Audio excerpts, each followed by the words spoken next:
Welcome to the first booster session in a series of these. The idea behind the boosters is twofold. First, that your time is valuable, and so if you're going to be introduced to new topics or getting an update on something you already know about, then why not give it to you in a bite-sized chunk, and you can decide from there how deep your engagement should go. And the second piece is we're going to try to personalize these a little bit so that you get a sense of the people behind the services and expertise available to you at UNB libraries, and in particular at the Harriet Irving Library Research Commons. I'm Marc Bragdon, the head of the Research Commons, and I will be speaking today. This is actually a re-recorded session since the Friday session that we conducted was besought with technical difficulties, not least of which was the recording from the team's live event. And so those of you who missed it, or those of you who are tuning back in, are going to have a much better experience this time around. So I'm going to begin by talking about Zotero, citation management software that UNB supports. However, it is open source. We did not create it and can't take the credit. And I'll speak about it through a case study examination of Google Scholar, so give you a little bit of a sense of what Scholar can do as well for you. My colleague Mike Nason is going to speak about social media for academics and scholarly profiles that come along with that. And so that will include a look at academia.edu, ResearchGate, and ORCID primarily. And then we're going to finish up with Rob Glencross, our electronic theses and dissertations expert, talking a little bit via a pre-recorded video, within a pre-recorded video, about services available to graduate students, honor students, and what have you, who are engaging with the ETD template that the School of Graduate Studies provides. I'm going to tell you a story about my involvement in Zotero, and it's going to take the form of part sales pitch and part confession. I have a long history of working with Zotero, but confession number one, for a long time I was extolling its virtues to anybody who would listen in class sessions and what have you, and I hadn't actually used Zotero very much myself. However, when I embarked on a significant research project with a publishing aspect about 3 years ago, I dove right in, so this will be a bit of a story of what my own experience was, the good and the bad of using this tool, so you can decide for yourself whether it is for you. So, confession number two, and I hope none of you ever do this, and certainly have never done this. When I went to write up my research, which had included focus groups, interviews, surveys, as well as some action research where I would test out different means of supporting the students from a distance, including using WhatsApp, I went to write all this up and then conducted my literature review after I'd arrived at my conclusions. So, kind of reverse engineered where I got to. I know it's not the way it's supposed to happen, but it feels good to talk about it. However, this was my first opportunity to really dive into Zotero and see what it can do to support a literature review. And of course, the more that I learned, the more it did help my writing and shape my conclusions, and shape my analysis of data moving forward. So it wasn't entirely reverse engineering. So this doesn't function as a how-to, it's more of a what's what. And to learn what's what, a good place to always begin is the UNB Library's website, lib.unb.ca. And if we scroll down that page, at the bottom right, what I like to call the Scholar's Corner pocket is situated here. And it is a veritable what's what of upcoming booster sessions, including data services, geographic information services, open access, research data management, and you'll see at the bottom there is a link to Zotero, and that takes us to some of the support literature that we have available. This is our Zotero guide. It takes you from the installation of the software all the way through to use. and a couple of my colleagues who will be conducting Zotero workshops more intensively, which I'll talk about in a little bit, and there are links at the bottom of this video to the registration for those. These are good people to know, and they help folks with ongoing support when you have particular questions as well. So just quickly, Zotero is a desktop application along with cloud storage. It is a browser plugin that enables you to harvest documents and their metadata or citations.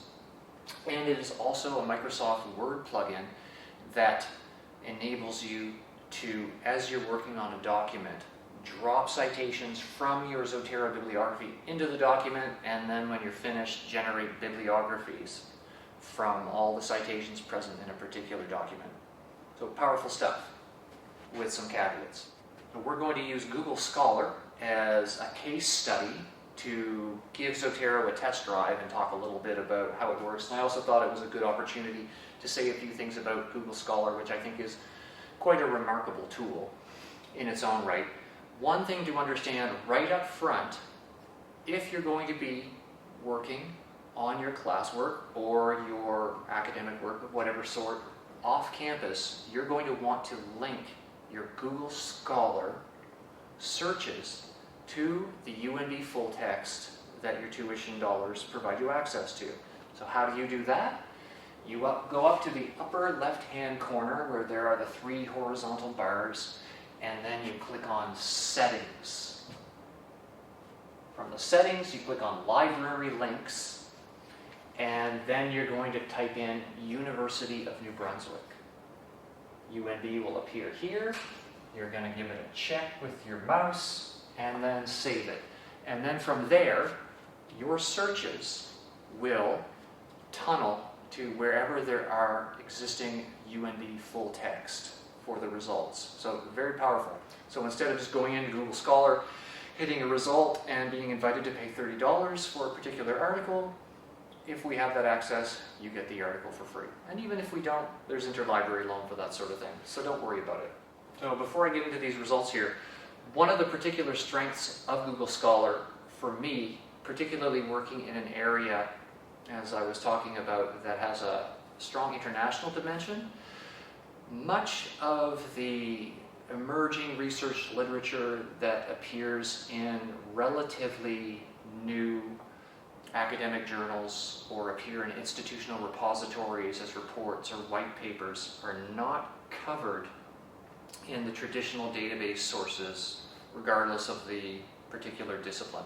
So things like Scopus, Academic Search Premier, IEEE Explore, ERIC, CINAHL, these are long-established organizations and databases, and a lot of material that came out, as I said, in the last half century, or quarter century at least, is not indexed in those places. So particularly something with an international angle, Google Scholar excels. The Google algorithm, which we're all familiar with, has some strength in the academic realm in that the relevancy ranking functions relatively well when you think about the importance of well-cited documents. The more cited a document is, the more it tends to bubble to the surface.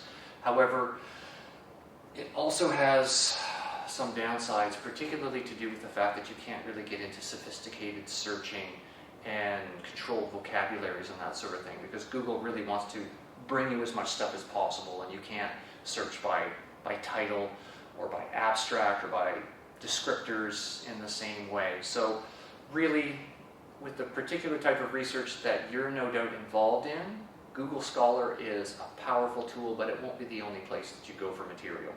One of the things I like in particular is that even if we don't have the full text of much material because we don't subscribe to it potentially, you will see these academia.edu or ResearchGate links pop up from time to time that provide you with that access. And Mike is going to talk a little bit about that, and also about the dubious legality of how some of that material winds up there. But from your perspective, full text access is full text access. Can't believe I said that on camera, but I did. The other thing I really like about Google Scholar is that, you know, with the bibliography for a particular article, it enables you to tunnel back into the past and examine all the influences that were brought to bear on the author or author's thinking for a particular article. With Google Scholar, you get to jump into the future from the time of publication for an item to see what impact it has had on subsequent publishing. And that is represented by these cited by links that we see here. So I've chosen to circle this second one because it's actually an article that I use for my own publication. And it says here it's been cited by 118. So Google Scholar is aware that this has been cited 118 times. So you click on that and it brings you back that result set. And then if you so wish, you could actually search within that result set, and get a little bit more precise. So that kind of facility and how well it works is particularly gold, and even the deficiencies in the algorithm, if you use Google Scholar enough, then you get to understand how it dances, and you dance with it. But you really came here for the Zotero magic, right? So we have a result set, and I just so happen to have installed the Zotero browser plugin here. And so what we see in the upper right-hand corner that I circled, that's where my Zotero connector is. Depending on the browser that you use, it'll look a little bit differently, but that's where it's going to be. So if I click on my Zotero connector here, on a result set, and it doesn't just have to be Google Scholar, it could be UNB WorldCat, it could be Scopus, it could be Eric, it could be Amazon. And you see the same sort of thing happening when you click on the connector. Although sometimes it varies how it's going to work, but this is a fairly standard way that Zotero engages with a result set. It brings up this dialog box of however many results are represented on the page. In this case, it's 10. Then you can choose which ones that you want to select and export into your Zotero database. So this is what the Zotero desktop interface looks like. It's not pretty, but it is effective. So here are the 3 results that I have exported from my Google Scholar search results. And I've just done a couple of things here to show you some of the advanced facilities in Google Scholar. You'll see that I have this page 134 here. So how that appeared is that I have created a note for this particular item, page 134, and I've just lifted a quote from the paper. The other thing that I've done is I've tagged my note with the tag globalization. And as I add tags to either items or notes about items, those tags appear in the bottom left corner. So down the road, I have a number of tags, and whenever I want to consult the items or the notes about items related to those tags, I just click on it here, and that will reshuffle and sort my results to just show what goes with those tags. So tremendously powerful. And that isn't something that I did with my article, Confession number 3, and I paid dearly for it later, which I'll touch on. Anyways, here you can see I have a number of folders because I've been using Zotero for a while. You have cloud storage with Zotero as well. So there's an online account. Unfortunately, you can't actually generate bibliographies and do much with it. All you can do really is sync your desktop with the cloud, and if you wind up on another desktop, vice versa, bring the results back down. So here we are in Microsoft Word. So I have the Zotero plugin installed here as well, and that's all gone over on the subject guide that I mentioned previously from the library website, Scholar Corner Pocket. So here I'm in a paper.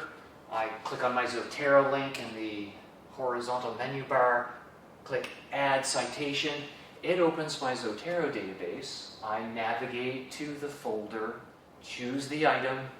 I'm skipping a step and not showing it, but you can also, of course, specify the particular citation style, be it APA, Chicago, or whatever the case may be. And then what it does is it adds the citation to your paper in the format that you've specified. And then when all is said and done, you can generate a bibliography that pulls all those citations and drops them at the bottom of your paper. Sounds like magic. And it is magic, but it's not perfect. What happens at Zotero, through no fault of Zotero's, there's a lot of dirty metadata that winds up getting exported because a lot of databases just simply do not have well-formatted citations. And so what happens is you get a bunch of these and you'll find things like all uppercase, or for articles that they might not have pages. The syntax might be all messed up, whatever the case may be. If you have massive bibliographies, you're going to spend potentially hours just vetting your items here if you're not keeping up with it and checking it as you go. But life is life. Going back to my own paper, one of my great problems, and final confession for the day, I submitted the article originally to a journal that takes APA citation style and APA formatting for the document. And because of the area that I was working in education, I just made the assumption that all I had to worry about was APA. And the journal recommended substantial revisions to my work that I believe was going to change its nature. So I decided to pull that and submit to a different journal that took Chicago style. And the difference between the two, one of them at least, is that in your citations for Chicago, you require the page number of where you've got material, and I didn't keep good track of that. And so what wound up happening is I had to resubmit interlibrary loans for items and change everything, and it took me literally 2 months just to get my citations right and resubmit the article. Not that that is all I was doing for 2 months, but in the time that I did have, that's how long that it took. So word to the wise, the note function and keeping track of your pages is a very good idea, as well as monitoring the metadata that goes into Zotero and making any changes as you go. Easier said than done, I know. Nobody knows better than me. Just quickly, to end on a happy note with Zotero, and especially happy note, I have been, in my capacity as the Faculty of Education librarian, working on a First Nations bibliography of New Brunswick over the last few years. And of course, New Brunswick being an artificial construct, the boundaries of the bibliography also expanded in many different ways.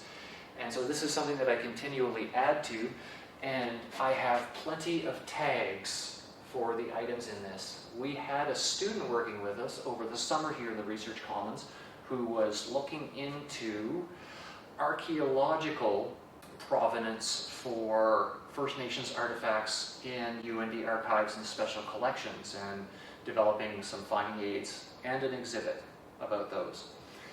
And so she was interested in having a look at what some of the literature on archaeology in this particular region was available, what was available. And so what I was able to do is, among the others, click on the archaeology tag here, and that brought up the particular items that I had identified along the way, and then I could simply generate a bibliography for the student and send it to them. So that is a wonderful facility in Zotero. So, coming soon. You've seen the first booster. Scholar 101 is going to be the companion to the booster series, and these are more in-depth sessions about the things that we're talking about. In this case, we'll be offering 2 in-depth Zotero workshops, an hour and a half on October 20th and October 25th in the Harriet Irving Library Learning Lab with both Aggie and Rochelle, who appear on the Zotero guide off of lib.und.ca, where? In the Scholar Corner pocket. And of course, you can always contact me, mbragdon, at und.ca. You'll see my email address in the description for the session. If these particular times don't work, and we will also be offering a Mendeley session. Mendeley is a competitor, particularly strong use in the sciences and STEM citation management software that we also provide some support for. And I wouldn't say Mendeley is any better or any worse than Zotero. It's just a different interface doing pretty much the same things. But some people, as with all things, like it better than others. So just one final word here, just a shout out. You may have noticed my lovely Zotero t-shirt, and believe it or not, I created it myself in the Harriet Irving Library Research Commons Fabrication Lab using a Cricut maker and iron-on technology. But that's not all. We have 3D printers, we have a 3D scanner, a document scanner, a sewing machine, a button maker. And this is all available on the 3rd floor and available particularly tailored to students. Where I am right now as well is the Data Visualization Lab here in the Harriet Irving Library Research Commons. And as with everything in the Research Commons, this is an initiative and a build with students in particular in mind. And so I would invite you, if you are ever on site, to come check it out. Seek me out, and if you have ideas for using a space like this where a large canvas could be useful for presentations or meetings or collaborations that you're engaged with, then keep it in mind. And so next we're going to hear from Mike. Welcome everybody. This is a little bit of a do-over from the booster session we did last week. The audio was pretty garbled, so we're going to go back through this today, hopefully get you a more crisp version of the presentation we did. So my name is Mike Nason. I'm the Scholarly Communications and Publishing Librarian at the Harriet Irving Library. And today we're going to talk about scholar profiles and sharing your work. I'll apologize for my skippy slides a little bit here. So a little bit of context. As a Scholarly Communications Librarian, my job is to help researchers deal with sharing the products of their research through all the phases of what we refer to as the Scholarly Communications life cycle. The word publishing is probably very obvious to you. You read publications all the time, but scholarly communications is kind of something only librarians talk about. Not a very common phrase for people. So we'll go through a little bit about what that means. This is more or less what's referred to as the research life cycle, or the sort of scholarly communications life cycle. So for the majority of your time as a student, you have been, whether you know it or not, a member of the global scholarly community. And you do a little bit of reading about something you want to maybe write about, and you get some ideas. And after you get ideas, you go through and you do literature review, and you start to work on some of your publication metrics. You start to capture your citations and management tools, like Mark talked about in his Zotero session. And if you're doing like big time research, you start doing funding work and big proposals and ethics and compliance stuff. And you start to pull all that together, and then you start to actually work in the experiment itself. You worry about your data sets and collecting all of your material and checking all of your results for your experiment, and coming around to figuring out, getting all the data collection. And then you make your conclusions, and you draft the work. After you draft the work, you think about where you want to publish that work. So, do you submit it to a journal? Do you submit it to a conference, some other place? You maybe do some presentations on the work that you've done, and you start to think about peer review or submitting that work to a publication. Then the work gets published, and once it's published, it goes into the sort of life cycle of published work, so it gets preserved digitally, shared all over the place because of metadata and open infrastructure. It gets put into repositories, in some cases long-term preservation. Your data gets put in a specific place, and then people find that work through various discovery tools, and then it goes back out to the global scholarly community, where those people read it, and they get ideas, and then they go through the planning cycle. So that's sort of the broad look at what we would be talking about with the research life cycle written large. So you read works, get inspired, plan, experiment, generate data, publish that work, and move on from there. In an undergraduate setting, this is kind of the usual life cycle for work. You read publications, you get an idea related to class and assignment, you write your paper, and you move on with your life. That's basically it. You don't spend a lot of other time digging through, iterative data sets or whatever. It's not really part of the work, but in grad school you spend a lot more time thinking about that stuff. And you're not just thinking about where you're going to find publications, but you start to want to look for all of those other pieces too. You want to look for where somebody shared a data set, or where somebody shared a preprint, or where somebody's putting their conference proceedings because you weren't able to make it to the conference and you want to maybe take a look at those notes. And you want to find all of those things. And that's what scholarly communications is about, is really locating these varying products of scholarship, or learning how to share these varying products of scholarship. Oh yeah, we got little dots. It's supposed to walk us through it. The odds are good that you're going to want to share some of these things you make with people. That's kind of the standard. You want to share your research with others. That's really important. No matter what, the entire point of scholarship is for ideally some or as many people as possible to see your work and for your work to make some kind of a difference. You don't get into scholarship to spend your time, hoarding your work away and not sharing the results of your research with others. Ideally, you're a scholar because you want to share the product of your research because you're proud of it, or it's building on world knowledge, or it's building on expertise in the field. You don't really want to hide it away, and neither do your institutions you work for want you to hide it away. They're sort of invested in you as a researcher. So you want to make sure that as many people can see your work as possible. And the more you share your work, the more eyes you'll have on your research. So obviously, the more I share here, the more people see my work from the global scholarly community, and the more impact that research has, and the more prestige I get, ideally. So, assuming you're looking to enter a career as an academic, you're going to have to share your work. And since you also likely have to think about things like citation and impact factor, and I put this in quotations in the notes intentionally because I don't think impact factor is super real, but you can always ask me about that later. You want to promote your work or share your work in the spaces you frequent. And predictably, there are a million ways to do this. So let's talk about some of the ways that we share our work more broadly. There's social networking, pretty obvious, communities of practice, and scholarly profiles. Probably there should be a Venn diagram. They do overlap a little bit, but we'll talk about all three specifically. Number one, social networking. I trust that you know what social networking is. I think everybody has a relationship with social networking in one way or another, and it's very possible to share your work on social media and not fall into the sort of pit of despair that maybe people associate with social networks. So, for example, you could share your work in a Facebook group of like-minded researchers in a lab or a couple of labs, or maybe there's some student groups. You could share research there. You could share your research on Twitter. That's actually pretty common. People maybe have a professional Twitter account, or they tweet ubiquitously from one account that covers their research, and the people who follow them are other people in their field.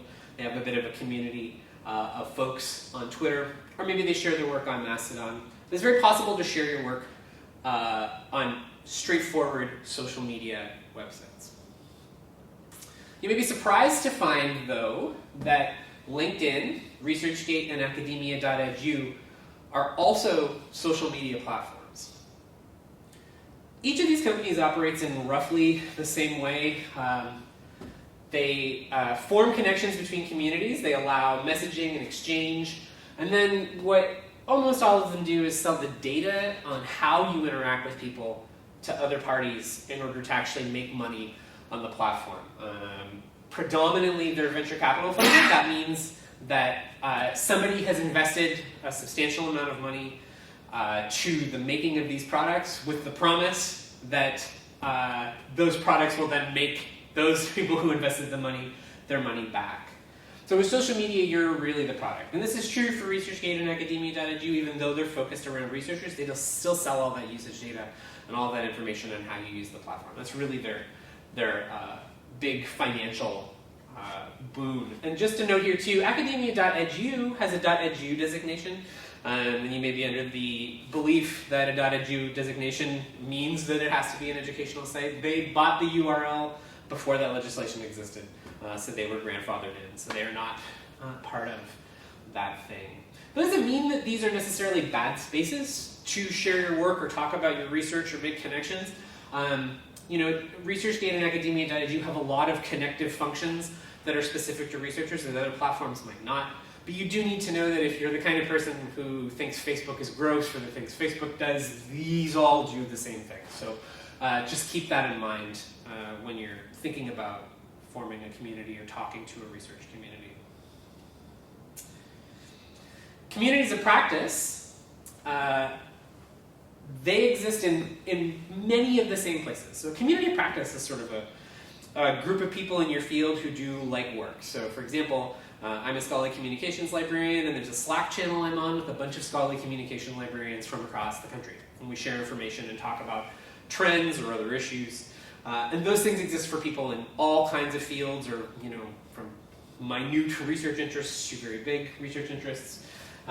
So communities of practice obviously exist on Facebook, I mentioned before. They definitely exist on Twitter. I spend a lot of time communicating with other librarians on Twitter. Well, not a lot of time, but enough time. And then they also exist on Mastodon. Communities of practice definitely also exist in LinkedIn and ResearchGate and academia.edu. ResearchGate in particular, I think. People share all that information a lot and share publications between each other that way because they're designed to facilitate connection. They're about connecting with other researchers. Communities of practice can also connect to or via a lot of tools. So this is especially a case throughout the pandemic. A lot of remote work has become more fluid and comfortable. And this list is, really by no means exhausting, but probably over the pandemic you ended up on a few Slack channels you weren't on before. You ended up using Discord, which is predominantly a gaming tool, but also a really great place to just sort of chat with people, either video or text or whatever else. So communities of practice can exist in both of those places. Discord has been pushing this really hard. And then I would like to also draw special attention to these. So bioRxiv and arXiv are both preprint servers. bioRxiv is sort of for biological research. arXiv is for math and statistics. A lot of engineers use it. These two platforms are typically referred to as communities of practice, but they're also preprint servers. So folks who are looking to publish draft up versions of their papers and they post them on bioRxiv or arXiv. They get a DOI, they share their work out with others. Folks comment back. It's kind of like almost public peer review, sharing research in a very open way. For some disciplines, it's so prominent that by the time things are published, people consider work to be more or less irrelevant.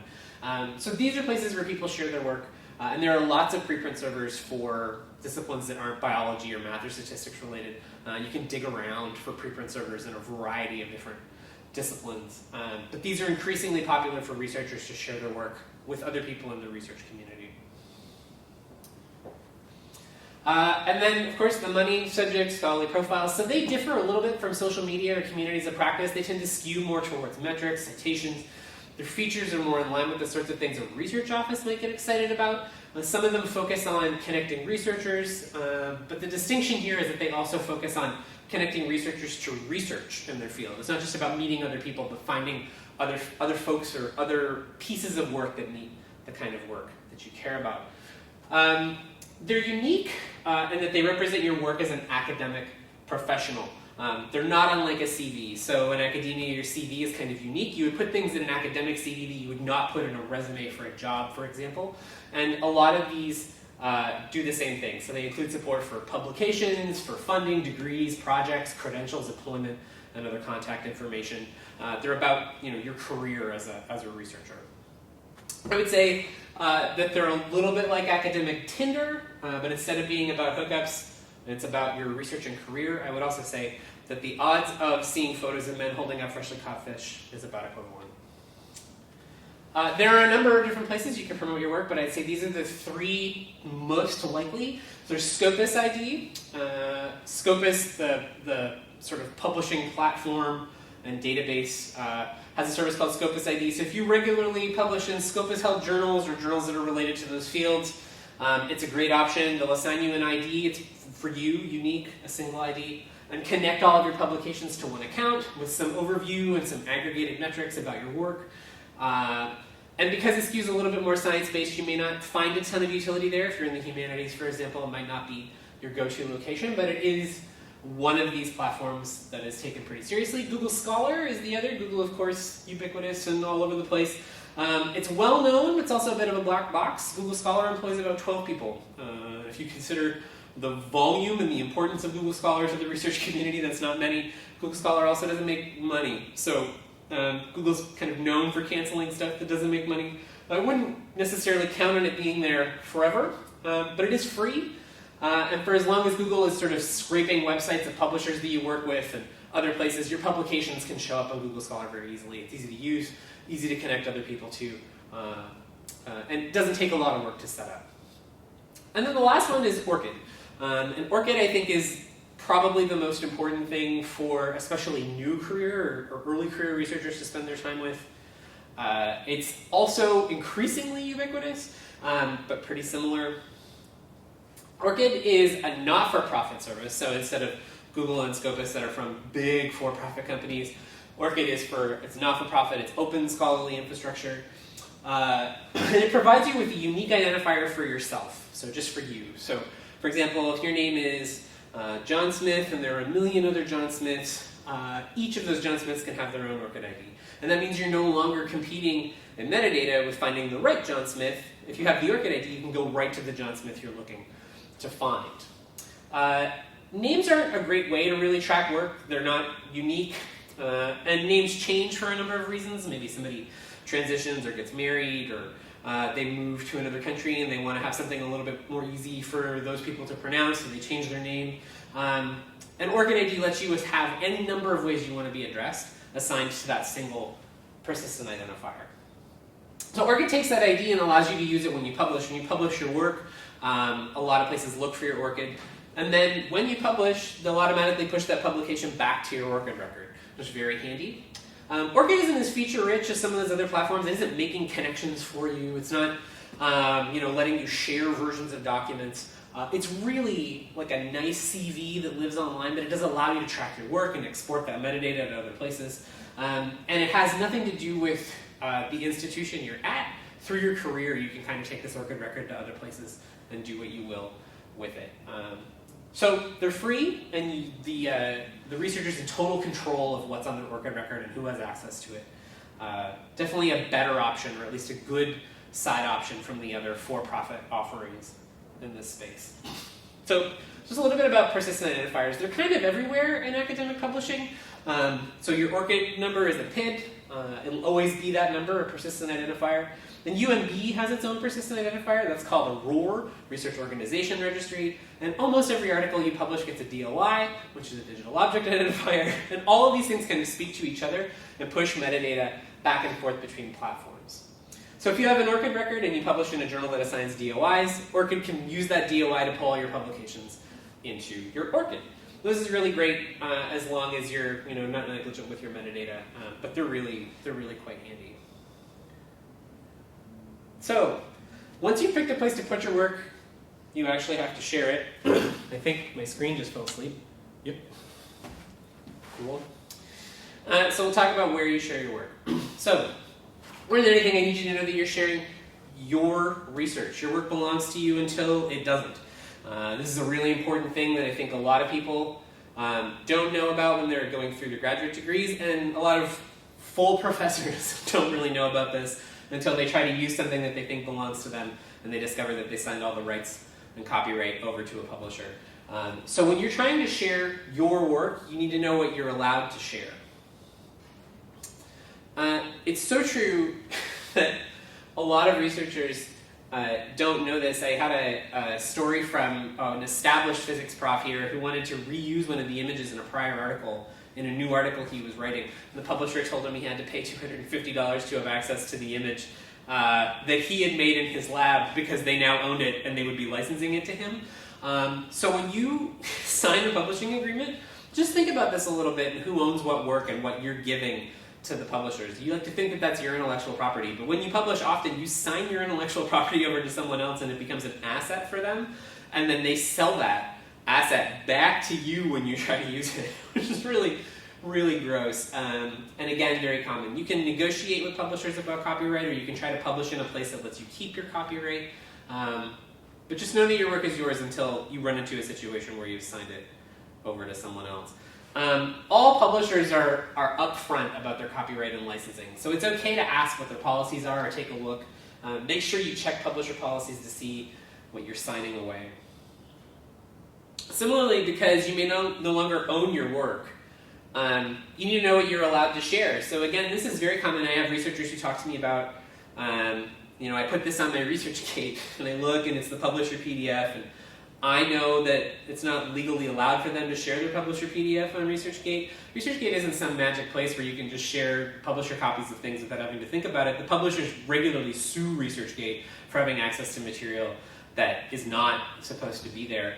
So when you start to share your work, even if you don't own it, you need to think about what versions you're allowed to share, what might get you into hot water later. There's a website called Sherpa Romeo. It's a really great resource for reviewing publisher policies to see what copies of materials you're allowed to share and where. They'll say archive.org is fine, or an institutional repository, or an author's website. They'll let you know where you're allowed to share the pieces of work you want to share. Think about what you want to share and where is best to share it. It's probably not a good idea to just share everything you write to all places, but some stuff may be more useful to others. So something that's appropriate for your community of practice, maybe conference proceedings or other things, you want to share them in those places first. A final publication you want to put in some place that's a little bit more formal, like an institutional repository or some other collection. But think about where you want to put your work. Your work won't do a lot of good if very few people can actually read it, and this is especially the case if you're doing research related to the work of, say, practitioners, like teachers or nurses or dietitians, people who probably no longer have access to major publications that we pay for at institutions that you publish in, journals that cost thousands of dollars a year to subscribe to. A lot of educators aren't going to have the money to subscribe to those things. So sharing a version of that in a place where they can read it and you're allowed to share it is a huge boon to sort of sharing knowledge to people who your work could probably be pretty impactful for. And I think that's it. Obviously, we're not doing live questions unless Mark, who is at the back of the room, has any. And otherwise, you can just send your questions to mnason@umb.ca, and I will be happy to answer them.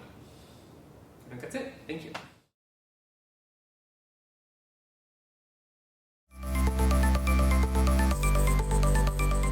Hi Rob, I'm working on my master's thesis and I was sent to you on a recommendation of the School of Graduate Studies. I'm told there's a template that I can use to help the writing process, but I have no idea where to start. Are you able to help?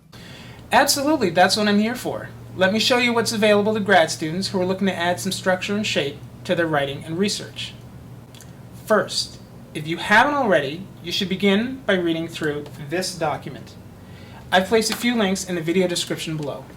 It's offered by the School of Graduate Studies, and it outlines the regulations and guidelines for preparing and submitting theses, dissertations, and master's reports. It describes in detail the parameters within which your document should be written. Fonts, pagination, page margins, graphics, copyright, it's all here.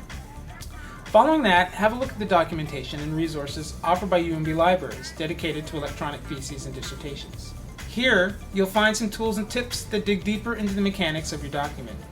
It's really a way to navigate some of the features in MS Word and take advantage of what the software can do. There are also pre-formatted templates, as well as links to download the most recent versions of MS Word free of charge to all UMB students. Note too that in the sidebar we provide links to useful resources related to the writing process. Once you've begun writing your document, should you run into any specific issues regarding the formatting or the technical aspects of your document, or if MS Word seems to be going off the rails, it's been known to happen, I'm certainly available for questions. Drop me a line at etdsupport@unb.ca. You'll hear from me soon.